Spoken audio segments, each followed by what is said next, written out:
Amém. Apocalipse 12:11 diz: eles, pois, o venceram pelo sangue do Cordeiro e pela palavra do testemunho, e não amaram as suas vidas até a morte. Amém. Irmãos, Apocalipse 12:11, uma passagem gloriosa, que na verdade Deus nos até tem revelado ela como uma divisa, vamos assim dizer, do ministério, né? Como algo que é marca daqueles que são chamados para este ministério. Esta passagem bíblica é marca. Quando nós começamos a obra neste lugar, Deus começou a nos trazer e elucidar esse texto de uma maneira que existem mensagens inteiras só fundamentadas nesta única passagem, tanta coisa que o Senhor nos tem ensinado com ela. Mas ela diz que venceram a quem? Se você acompanhar o texto, o antes e o depois do verso bíblico, você vai ver que a vitória está falando, venceram ao diabo. Como que venceram ao diabo? Pelo sangue do Cordeiro, porque se esse sangue não tivesse sido derramado, não haveria vitória sobre o diabo, não poderia se conceder dentro dos projetos de Deus a autoridade ao homem para vencer, não tinha condição. Venceram pelo sangue do Cordeiro e pela palavra do testemunho, é o confessar os ensinos de Cristo. Isto que é a vitória descrita nessa passagem bíblica. Se nós analisarmos friamente, vamos descobrir milhares de coisas. Eu falo milhares porque a revelação ela é infinita. Deus tem como usar o mesmo texto para falar coisas inextinguíveis. Isso caracteriza Deus como alguém onipotente, como alguém soberano. E nós vamos ver que esse chamado de Deus nas nossas vidas, ele é muito sério, porque quando nós examinamos o Evangelho, nós vemos Deus tentando recrutar as pessoas para dentro do Evangelho. Não é tudo isso que Deus deseja?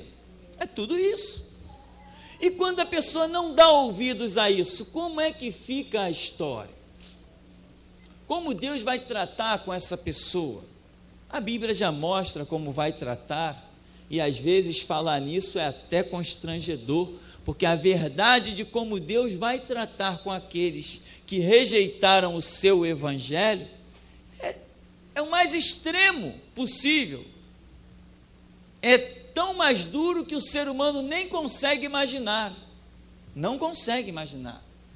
Porque o máximo que muitas pessoas conseguem imaginar é que morreu, acabou.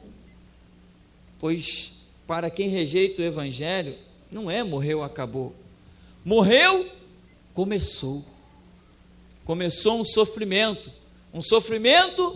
que não terá fim. Esta verdade, ela é tão nua e tão crua, ela é tão terrível e constrangedora, que as pessoas, até hoje aqui dentro da igreja mesmo, tem gente que não consegue conceber essa ideia, de Deus permitindo alguém sofrer eternamente. Essa mensagem, ela não é muito dura? Ela não é muito estarrecedora? Não é uma sentença, você foi condenado a 500 anos, não é isso, você foi condenado eternamente. Que isso? Mas eternamente, como vou ficar quietinho lá? Irmão, deixa eu dizer uma coisa para você. Hoje existem demônios aprisionados, estão aprisionados, a Bíblia mostra isso, mas esses demônios não estão em tormento. Que coisa! Existem demônios aprisionados e não estão em tormento. Um dia estarão. Mas as pessoas que morrem desprezando Cristo Jesus hoje, elas já estão em tormento. E depois serão retiradas e lançadas, serão retiradas do inferno e serão lançadas no lago de fogo e enxofre, que a Bíblia chama de segunda morte. Quer dizer, a primeira morte já não foi o bastante, ainda tem uma segunda. O ser humano não morre nunca, ele é a imagem e semelhança de Deus, ele é eterno. Ele não morre no sentido que as pessoas pensam, deixar de existir. Você nunca vai deixar de existir, você é eterno, meu irmão. Você nunca vai deixar de existir. Salvo ou condenado, você não deixará de existir nunca. Isso é plano de Deus, isso é propósito de Deus. Por isso, Deus, sabendo disso, que Ele fez, que Ele criou, Ele chegou ao extremo dos extremos dos extremos. O que Ele fez? Pegar o seu filho, que é Deus também, gerado de si, despir esse filho da sua glória, fazer esse filho se tornar homem, vir aqui sofrer, ser escarnecido, crucificado, para resgatar o homem. Isso não é algo extremo? Isso é algo tão extremo que como as pessoas vão poder conceber isto sem uma revelação, sem uma intervenção do Espírito Santo? Impossível. Por isso, no Evangelho de João, Jesus Cristo diz: o Espírito Santo será enviado para convencer o mundo de quê? Do pecado, da justiça e do juízo. Do pecado por quê? Porque não creram em mim. Da justiça por quê? Porque eu vou para o Pai. E do juízo? Porque o príncipe deste mundo está julgado. Então Jesus está demonstrando que o Espírito Santo viria revelar uma verdade tremenda. E ela é tão tremenda que Jesus Cristo diz assim, quando está com os seus discípulos: olha, eu ainda tenho muito para vos falar, mas vós não podeis suportar ainda não estão prontos, mas quando o Espírito Santo vier, ele vos guiará em toda a verdade. Aí vocês vão ter que estar prontos, porque ele vai falar a verdade. Aonde eu quero chegar? O Evangelho, como já dissemos, é como uma grande carruagem que vai passando. Irmão, você não pode ver o Evangelho ir passando diante dos teus olhos. Você tem que entrar no barco, entrar na carruagem, entrar no caminhão de guerra, você tem que entrar. Você tem que comprar, como foi dito lá, vencemos pelo sangue do Cordeiro.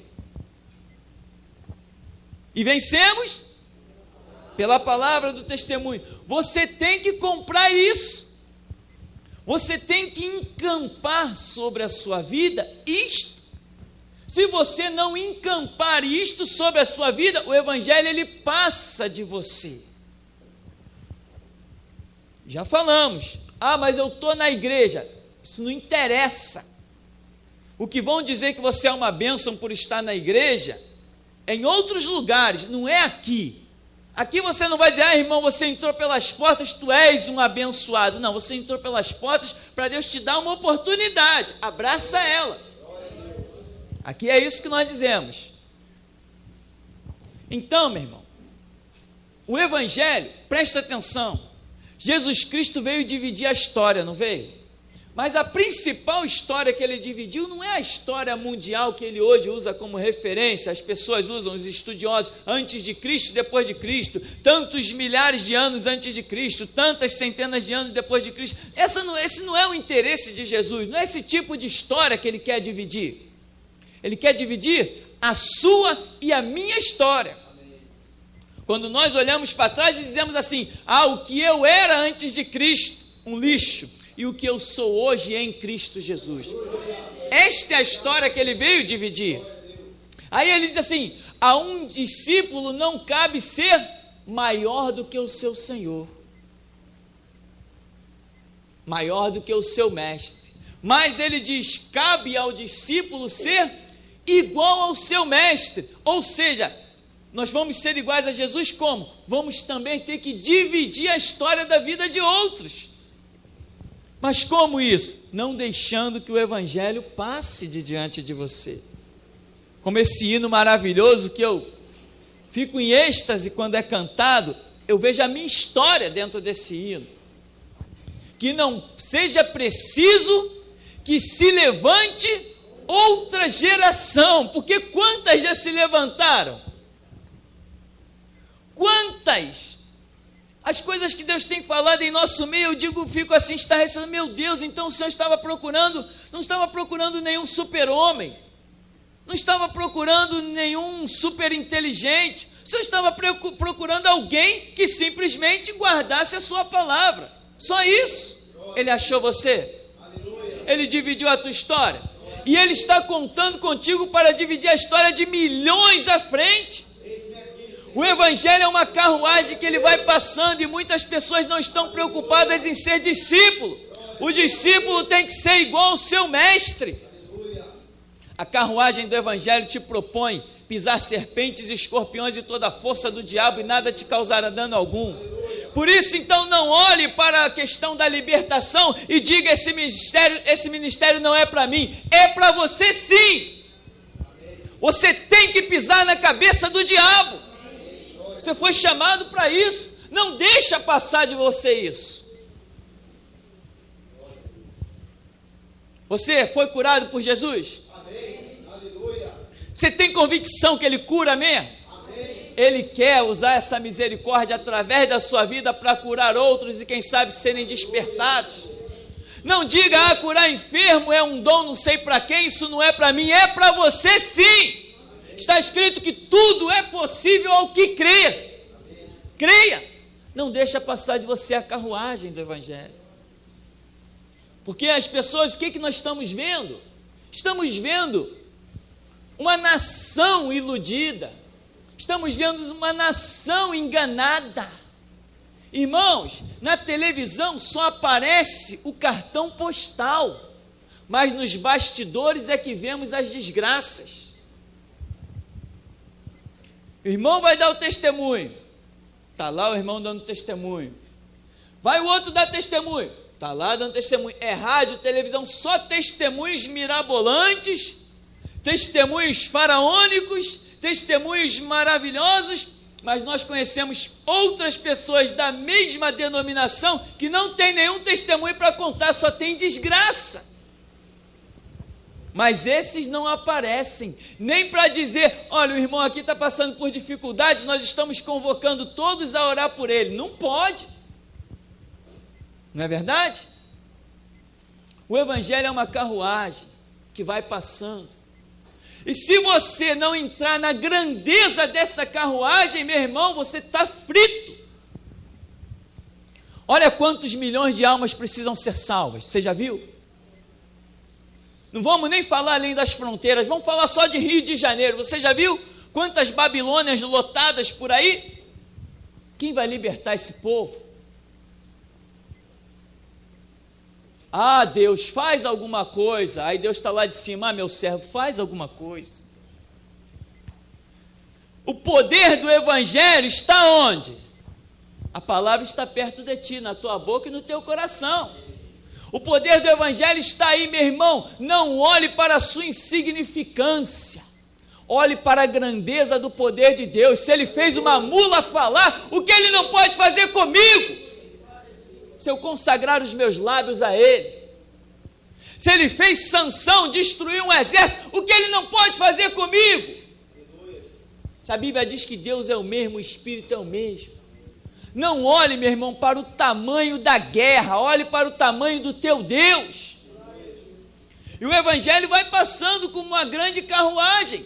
Uns vão pulando para dentro e vão vendo a glória de Deus, outros vão sendo abatidos e vão caindo dia após dia. Mas você está de pé? Amém. Porque até aqui te ajudou o Senhor. E se Ele te ajudou, Ele tem um propósito, Ele tem um plano. Deus quer contar conosco para mudar a história de outros. E nós já temos mudado a história de muita gente. Nós já temos mudado a história de muita gente. Você mesmo, olha de onde você veio e olha o que Deus tem feito com a sua vida. Olha o seu entendimento como se abriu. Olha como você tem compreendido que a Bíblia é a palavra de Deus. Olha como você tem apostado a vida no que diz a Bíblia. Olha como você tem feito as suas orações. Olha as orações que você faz hoje e olha as orações que você fazia antes. Mudou ou não mudou? Porque o Espírito da glória de Deus invadiu você. O Espírito da glória de Deus quer que você imponha as mãos e Ele manifeste a sua glória. Ele quer que você abra a boca e eles vejam que há Deus ainda nessa terra. Isto é a carruagem do Evangelho. Aceite o seu chamado. Ainda que você diga, ai de mim que vou perecendo, sou um homem de lábios impuros, habito no meio de um povo de impuros lábios, os meus olhos viram o Rei dos Exércitos, Senhor Todo-Poderoso, eu vou perecer, eu vou morrer. Ainda que você diga isso, se o teu coração é sincero, o serafim vai descer e vai tocar os teus lábios e vai purificar o teu ser, e aquilo que você achava que não tinha condições, você vai ver que grande é o Senhor na sua vida, para operar além do que pedimos ou pensamos, segundo o beneplácito da sua vontade. Paulo diz, aquele que nem mesmo seu próprio filho poupou, como não nos dará também com ele todas as coisas? Nós vencemos pelo sangue do Cordeiro, pelo sangue. Jesus falou, aquele que não comer do meu corpo e não beber do meu sangue, não tem parte comigo. O que significa isso? É ser participante do seu sacrifício e ser participante da sua obra. O seu sangue é o efeito no mundo espiritual. E o seu corpo é o efeito que todos veem claramente. No mundo espiritual, o sangue de Jesus, esse sacrifício, move um bocado de situações nas regiões celestes. Mas a sua obra na carne, o seu corpo que ele realizou na carne, foi visto pelos olhos de todos. Tanto que foi visto que eles foram capazes de quê? De escrever. E aqui está o testemunho para a gente. Então, meu irmão, há um chamado nas nossas vidas. Mas nós não podemos ver o mundo passar diante de nós. Você chegar a este lugar, eu sempre disse e digo, porque eu bem sei, é um milagre. Eu sei que é um milagre. Eu sei que é um milagre você chegar aqui, porque nós não somos apenas uma igreja. Não somos, meu irmão. Esse ministério, nosso chamado, nós botamos à prova contra qualquer situação. Nós temos calado direto pessoas com outras filosofias religiosas. Ninguém fica de pé diante da gente. Então eu sei que chegar aqui é um milagre de Deus na sua vida. Mas, irmão, não adianta você estar sentado no banco, assistindo um culto. Você tem que ser participante desse culto. Você tem que ouvir a palavra. E você tem que desejar que esta mesma palavra flua na sua vida. Porque é este o propósito de Deus. É este o projeto de Deus. Que você não esteja como um telespectador, não. Que você esteja dentro. Que Deus possa contar contigo na frente da batalha. Como diz aquele hino, eu quero estar com Cristo, aonde mais o fogo inflama. É aí que se você tem que estar. Eu já fiz essa oração um dia. Senhor, eu não quero estar na retaguarda, eu quero estar na frente. Porque muitos, logicamente que eu não pensava que Deus fosse fazer o que tem feito, não. Mas muitos acham que bom é a retaguarda. Por quê? Porque os que vão à frente morrem primeiro. No reino de Deus é diferente. Os que vão à frente vencem primeiro. Entende isso? No reino de Deus não tem perdedor. No reino de Deus só tem vencedor. Eles venceram pelo sangue do Cordeiro, pela palavra do testemunho, não amaram as suas vidas, para que você seja pleno nessa carruagem do Evangelho. O propósito final é que você não ame a sua própria vida até a morte. Jesus Cristo falou: aquele que quer vir após mim, negue-se a si mesmo, tome a sua cruz, siga-me. Você tem renunciado a algumas coisas? Você tem visto como dói? Você já sentiu como é que às vezes é doloroso renunciar a algumas coisas? Você já viu que coisas você renunciou que antes você achava que não tinha forças para renunciar? Você vê como é que hoje você pode verdadeiramente dizer: Ebenezer, até aqui nos ajudou o Senhor. Você vê como Deus tem te ajudado, porque Ele quer que você entre de corpo, alma e espírito nessa carruagem. Ele tem projetos com a sua vida. O Evangelho, ele tem um projeto. 1 João 3,8. O Filho de Deus se manifestou, mas o Filho de Deus está onde? A Bíblia diz que ele está sentado à direita do Pai. E agora? E agora tem Evangelho de João, capítulo 1, verso 11. Veio para os que eram seus, mas os seus não receberam. Mas a todos quantos receberam, deu-lhes o poder de serem feitos filhos de Deus. Verso 12. A saber, os que creem no seu nome. Você crê no nome de Jesus? Mas o nome de Jesus para você não é uma combinação de 5 letras, J-E-S-U-S. São princípios, porque é isso que diz: pelo sangue do Cordeiro e pela palavra do testemunho. Não é apenas um nome, porque esse nome, essa conjugação, essa junção de 5 letras, todo mundo está proclamando isso por aí. Mas o sentido e o significado daquele nome, quem sabe é você, nos princípios revelados. Então, irmão, o Evangelho de Jesus Cristo, ele é uma causa que Deus não vai admitir que os homens a desprezem. Essa causa, para que ela fosse instituída, teve preço alto. Lá em Mateus 16, 18, quando Jesus está fundando a sua igreja, e diz que as portas do inferno não prevaleceriam contra a sua igreja. Ele olhou para você.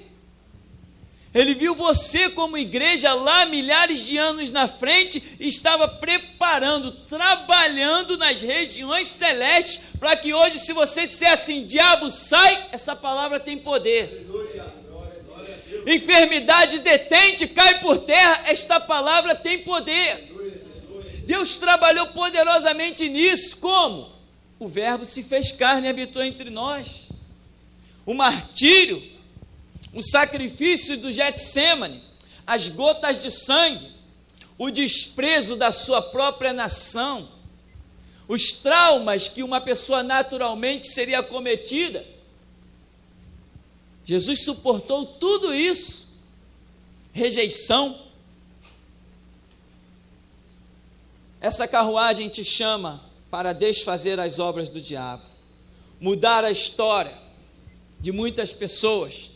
Você já tem pregado para pessoas que adquiriram uma visão diferente do Evangelho? Ou seja, a visão real do Evangelho? Você já orou por pessoas que estavam possessas e você já viu demônios caírem por terra?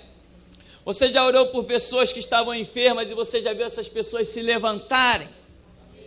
Tudo isso são projetos de Deus na sua vida com o Evangelho. Coisas que você não pode olhar e dizer: isso é para os outros. Não, isso é para você. Porque isso é para a igreja. Quem é a igreja?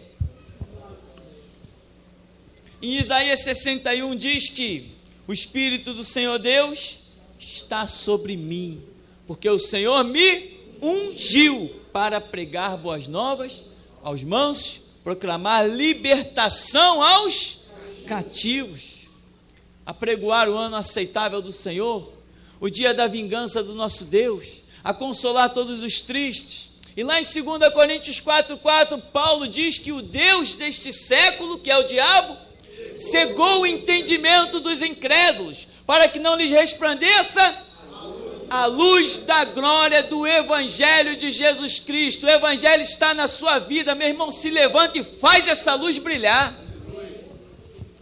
Não fica olhando as coisas passarem diante de você, não. Você é o quê? Sal da terra e luz do mundo. Salga e ilumina, meu irmão. Não fique na igreja, seja igreja. Esta tem sido a nossa palavra. Somos mal entendidos? Claro. Os cegos que não querem ter vistas permanecerão cegos. Já tem gente dizendo, não vá, aquela igreja é do diabo. Que continuem a dizendo, mas que continuem vendo que a glória de Deus está em nosso meio. Aquele pastor só prega exortação, que continuem dizendo, mas que daqui continue a se levantar um povo forte, com alimento forte, e não com capim queimado. Enquanto eles estão criticando-nos, irmãos, nós estamos vendo a glória de Deus e eles estão abatidos, mendigando oração de um de outro, batendo em porta aqui, em porta acolá. Você chega neste lugar, você ora e Deus te responde. Neste lugar você recebe a palavra, você recebe a direção de Deus pela profecia, pela visão. Deus fala em sonhos proféticos. Enquanto isso, eles permanecem cegos. Mas muitos que estão cegos pelo diabo, que o diabo cegou para que não lhes resplandecesse a luz da glória do Evangelho, esses são nosso alvo. Nosso alvo não é os orgulhosos, os prepotentes, porque a Bíblia diz que Deus resiste aos soberbos, dá porém graça aos humildes. Nosso alvo então é esses que reconhecem que estão precisando de socorro, que estão precisando de ajuda. E quando você entra para o Evangelho, você é um braço de Deus para socorrer, você é um braço de Deus para ajudar. O preço do Evangelho, para que nós tivéssemos hoje o Evangelho, foi um preço muito alto. Aí quando eu falo de um preço muito alto, em quem você pensa? Você pensa em Jesus, no seu grande sacrifício. Mas eu tenho mais alguns que pagaram um alto preço. Se você ler o capítulo 11 de Hebreus, aquele chamado Galeria dos Heróis da Fé, você vai ver que Jesus começou uma obra, mas pessoas aceitaram o Evangelho na sua vida e deram continuidade a ela. Né? Nós vamos conhecer histórias de Paulo decapitado, de Pedro crucificado, de João extraditado, de Estevão apedrejado, de Tiago decapitado. Nós vamos conhecer muitas histórias. Por quê? Porque eles compraram o valor, o preço do Evangelho. E Jesus já tinha dito, a um servo, a um discípulo, cabe ser igual ao seu Senhor. Eles foram iguaizinhos. Mas Apocalipse 2:10 vai dizer o quê? Ser fiel até a morte e dar-te-ei a coroa da vida. Ser fiel, irmão. O Evangelho é uma causa e você não pode largá-la. O Evangelho é uma causa tremenda e o sangue de Jesus é poderoso para unificar esta causa e dar vitória a cada dia. Apocalipse diz, ao que vencer, dar-lhe-ei todas as coisas, assentar-se comigo no meu trono, comer do maná escondido, receber um novo nome, ser coluna no templo do meu Pai, ao que vencer. Por isso, meu irmão, vença sendo fiel até a morte. A causa do Evangelho não pode ser abandonada na metade. E é por isso que Deus tem falado para muitos aqui, que tem chegado aqui e ouvido a palavra. Deus tem dito, olha, é a tua última chance. Sabe por quê? Porque aqui você ouve isso que você está ouvindo. Aqui você sabe que o Evangelho é uma causa que não pode ser abandonada. Se o Evangelho chega até você, você entende o preço do sangue de Cristo, o preço dessa palavra, com todos aqueles mártires, não só os descritos em Hebreus 11, mas muito mais na atualidade, tem mártires que não estão escritos aqui. Depois de você tomar conhecimento de tudo isso, você vai largar a causa? Como Deus vai te olhar? Aquele que tanto te amou é o que tanto vai te odiar. Que ele diz, o que tem os meus mandamentos e os guarda, esse me ama. e se não tem os mandamentos e não guarda, ou se toma conhecimento e não guarda. Por isso a condenação também será muito triste, mas a salvação é gloriosa, e é disso que nós estamos falando. Você tem uma causa, irmão. Você encontrou uma razão de viver. É muito fútil e barato, meu irmão, essa vidinha que as pessoas levam por aí. Eu me angustiava com isso. Casa, trabalho, casa, trabalho, casa, trabalho. Que Deus me dê a morte, se eu tiver que voltar para uma vida dessa. Casa, trabalho, casa, trabalho. Depois a pessoa ainda tem coragem de dizer assim, eu vivo muito bem. Pode ser, irmão, pode ser uma vida maravilhosa, casa, trabalho, um contra-cheque de 10 mil reais, é uma vida maravilhosa, mas depois que você conhece a carruagem do Evangelho, essa vida deixou de ser maravilhosa, sim ou não? Sim. Depois que você sabe o que é Evangelho, depois que você contempla 2 Coríntios, capítulo 5, verso 14, o amor de Cristo nos constrange, julgando nós assim, que se um morreu por todos, logo todos morreram. Ele morreu por todos, para que os que vivem, não vivam mais para si, mas para aquele que por eles morreu e... Isto é Evangelho. É o chamado de Deus na sua vida, viva para Ele. Deus não tem mais um projeto contigo de casa, trabalho, e alguns ainda vão mais longe, casa, trabalho, igreja, estão mortos mesmo assim, mas Deus tem um projeto de que aonde você seja um instrumento de poder e glória. O Evangelho está na sua vida, o Espírito Santo está na sua vida, a palavra do testemunho está na sua vida, e aqui está dizendo que você venceu o diabo. Quem vence o diabo derrota tudo, porque o diabo é a força máxima deste mundo. Não existe força maior neste mundo, contrária aos princípios de Deus, do que o próprio diabo. E onde está ele? Se você quiser achar o diabo, meu irmão, se você realmente tem o Evangelho na sua vida, se você quiser achar o diabo, só existe um lugar para você olhar, é debaixo da sola dos teus pés. Só aí você acha o diabo, se você é um crente verdadeiro. Ele se tornou estrado dos teus pés, porque aquele que está em ti é maior do que o que está no mundo. O Evangelho é uma causa, e que causa? Que causa é o Evangelho? Que horas tem? Esse horário aí, ó.